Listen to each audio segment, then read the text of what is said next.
میں کیوں نہیں ہے؟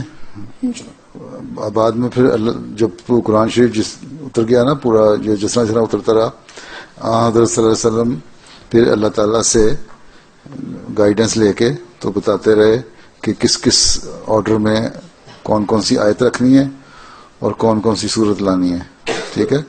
وہ اللہ تعالیٰ نے جو قرآن کریم کے مضمون ہیں اس میں کیا بیان ہوا ہے، کیا لکھا ہوا ہے، اس کے حساب سے نا ایک آرڈر بنایا، جس میں پہلے سورہ فاتحہ سب سے اہم صورت ہے، پڑھی جاتی ہے، ہر نماز میں پڑھی جاتی ہے، اس کی امپورٹنس اتنی ہے نا.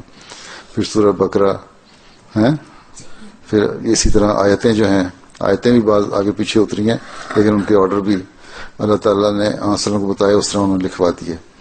تو اس میں یہ تھا، اور اس کو اگر پڑھو تم غور سے تو پھر پتہ لگتا ہے کہ وہیں جس طرح یہ مضمون بیان ہو رہے ہیں نا، اسی آرڈر میں ان کی ضرورت تھی.